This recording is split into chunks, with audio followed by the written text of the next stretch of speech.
Hi, I'm João Lima, editor of Data Economy, and this is Frontline. Here with me I've got Keith Oleary, principal consultant at Sungard AS. Keith, thanks a lot for talking to me. Thank you.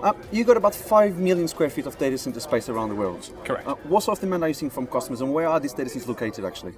Well, in terms of demand, very much we live in a hybrid world, so we have customers looking from everything from colo to private cloud, a mixture of different requirements.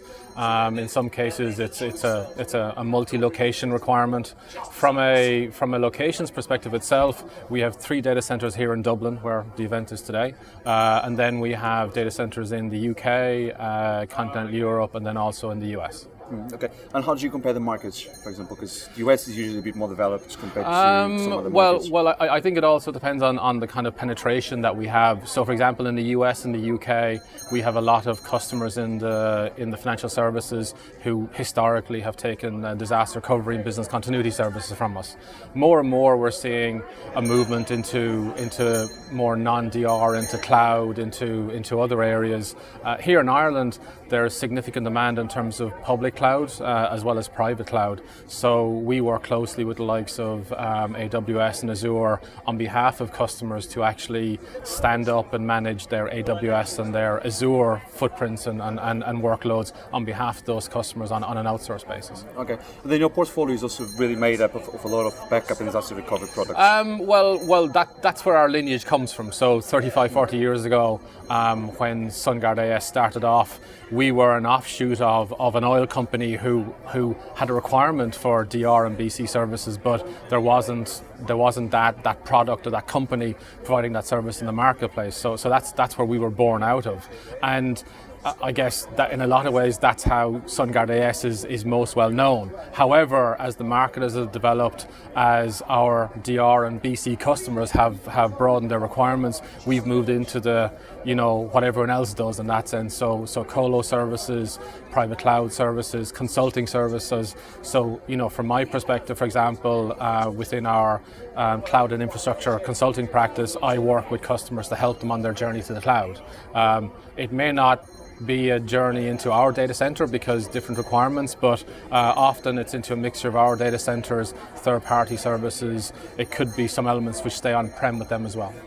But based on your scoop in the markets, especially internationally, when we look into the world today, and by the world today I mean all the uncertainty that's going on, we have Trump, we have Brexit, we have China, we have Russia, we have North Korea, we have all these sort of things going on at the same time.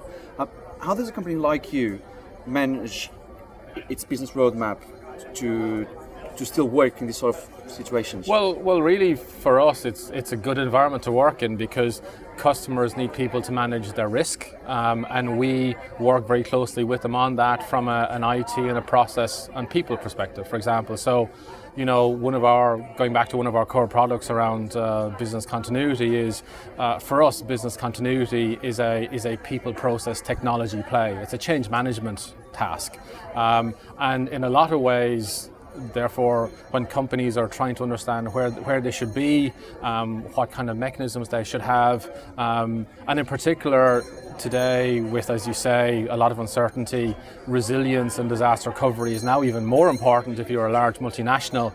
Effectively, it really, in a lot of ways, it allows us to work even more closely with customers in this way, in order to help them to manage their risk, to run their businesses, to expand, to contract in some places, to relocate, to consolidate, and all of that is very much at the core of what we do. You mentioned people quite a lot in your answer. Yeah. Is it easy for you to find people to work for you with the right skills? It's always a challenge because it's a very competitive marketplace, and what we look for is experienced people who have been around the block, who understand customer service, who understand the importance of empathy and working closely with customers, because what we want to do is we want to build long-term business relationships. We don't want to just go in and do one piece of work and then come back out and that's fine. What we want to do is to have them consume one part of our portfolio, create that trust and that relationship, and then effectively see what other elements of our services that they can take. And that requires experienced people who understand the importance of relationships and the focus on the customer, because that's what it comes back to. And in that sense, it's also about people who understand and have, I guess, the experience and knowledge of seeing technology as being one part of the solution. Like the solution, technology is obviously very important, and at our core, we are a technology company. But people buy services, and you need to wrap things around those technologies in order to make them sticky, cost-effective, and fit for purpose for that customer. Okay, and then looking ahead, are there any plans to expand your data center footprint? Oh, absolutely. We so, for example, one of our data centers here in Dublin, we have an option to take more space, and effectively, similar, I guess, to a lot of the other data center operators in this event today. We're always on the lookout for where we need to contract versus expand. Also, we deal with customers in some situations whereby they've, shall we say, finally decided to get out of the DC business themselves. And what they need is someone to take on those environments, run them, and have someone run them on their behalf. So we have a lot of conversations with customers who want to either move to the cloud and run down their internal on-prem footprints, or else move more likely to a hybrid setting where they still have that on-prem element, but maybe it's smaller, and maybe gets to a point where that can be relocated from them to us or to another third party, and we can manage it on that basis. So it's very much about fitting resources, be it people, power.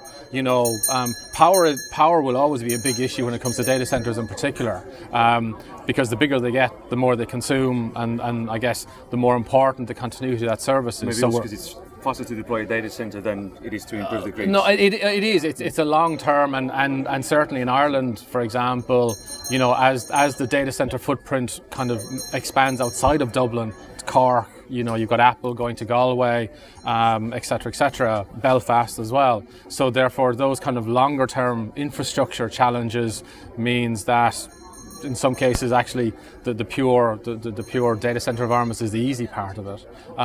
But yes, we're always on the lookout. We're always managing our business on behalf of our customers to make sure that we've got the right resources, the right people, the right structures in the right location for that customer and then the market overall.